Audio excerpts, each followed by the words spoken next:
Alright, so the time has come for my top 10 favorite movies of 2012, and there are a couple things to know before going into this. I haven't seen every movie that came out in 2012. I heard Silver Linings Playbook and Perks of Being a Wallflower are just fantastic movies, but I haven't seen them. So they won't be on this top 10 list. I'm not saying they would be on the top 10 list if I did see them, because we don't live in a parallel universe where I know the answer to that. And I won't see Zero Dark 30 until January, so technically it'll be a 2013 movie for me. And these are not reviews, nor are they objective. This is my top 10 list. If ever there's a time for a reviewer to give complete biased opinion, it's a top 10 list. That being said, let's get started. Number 10. Starting off at number 10 is Wreck-It Ralph. There's usually an animation somewhere near the bottom of the top 10 list. This year it's Wreck-It Ralph because I'm a big video game fanatic and Wreck-It Ralph was really just completely enjoyable. One could argue it's the best video game based movie out there. That's actually an animation that's not really based off a specific video game. Wreck-It Ralph paid homage to the video game classics of the 80s and 90s. Play their cards right, they could have a sweet franchise like Toy Story, but for games. Number 9. And coming in at number 9, this was the movie I was like, alright, if I can really help myself, this will be on my top 10 list, and it's Cabin in the Woods. Because Cabin in the Woods isn't really a horror movie, it's a movie that deconstructs horror movies to the bone marrow. If you're a fan of horror movies, or movies in general, you should at least check out Cabin in the Woods. Best of its kind, for sure. Number 8. Coming in at number 8 is Daniel Day-Lewis as President Lincoln. Lincoln was completely badass. It showed that Spielberg didn't get lost somewhere in Kingdom of the Crystal Skull. The guy can make really good personal movies. He showed that with War Horse, and he gave it to us again with Lincoln. Number 7. Now, I have a funny relationship with this movie. The first time I saw it, I was like, yeah, it was really good. Second time I saw it, I was like, yeah, this is great. And that's The Hobbit: An Unexpected Journey. To some people, the 48 frames a second effect really throws them off. Other people find it really engrossing. But the point is, even though The Hobbit: An Unexpected Journey isn't as good as Lord of the Rings, the Lord of the Rings movies being my favorite movies of all time, very few movies are as good. But the negatives of The Hobbit: An Unexpected Journey are completely eclipsed by the effect of going back to Middle-earth, which this movie does like a champ. Number 6. Coming in at number 6, Ben Affleck shows us, upon all the jokes about him in the 90s, now he's a really established director, and that is Argo. It is ludicrous that the story of Argo actually happened. That's just crazy to me. It's well acted, well directed, all around well executed. It's the most exciting movie where no one gets shot. Gotta admit, that's something. Number 5. Now we're at the top 5. This is where the heavy hitters start coming in. Coming in at number 5 is Skyfall. This is the Bond movie where they were like, alright, after decades upon decades of content and a few years of trying to reboot, we finally found the happy medium that's a great Bond movie that still has that dark, cinematic, realistic element that people are just going crazy over these days, but still has its Bond element. It was perfect in that sense.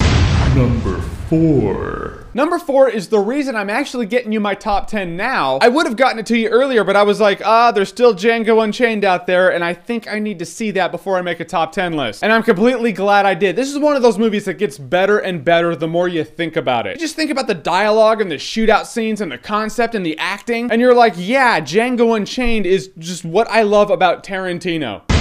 Number 3. Coming in at number 3 was Marvel's like 5 to 6 year plan. We've seen it building to the Avengers for so long, and then it finally hits, and usually a movie like that would disappoint to no end, but the Avengers was completely badass. They got the perfect director, Joss Whedon, to have a plethora of characters and make them all relevant. All of that with having a good villain? Yeah, the Avengers is up there.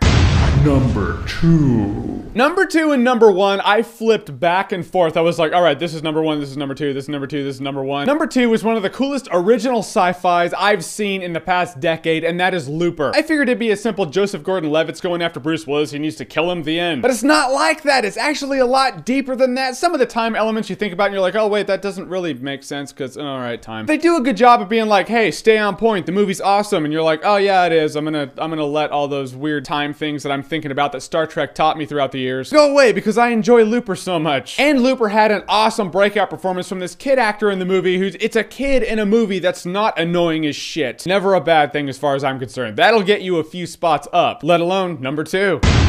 Number 1. And you haven't seen it on my top 10 list yet, so either you're thinking to yourself, wait, that's not on the top 10 list at all, or it's just going to naturally be number 1. And number 1 is The Dark Knight Rises. Yep, my fanboyism is completely showing at this point, but I don't care. It's my top 10 list. And as it is a completely non-objective top 10 list of what I loved most this year, it's Batman. I loved the villain. I thought Anne Hathaway was great as Catwoman. I loved the lesson behind it, which is like, oh yeah, you want to fix your city? Sweet, you're gonna totally destroy yourself doing it. I've seen that in a couple movies before, but The Dark Knight Rises was a great concluding chapter chapter to a great trilogy. The Hunt for Red October!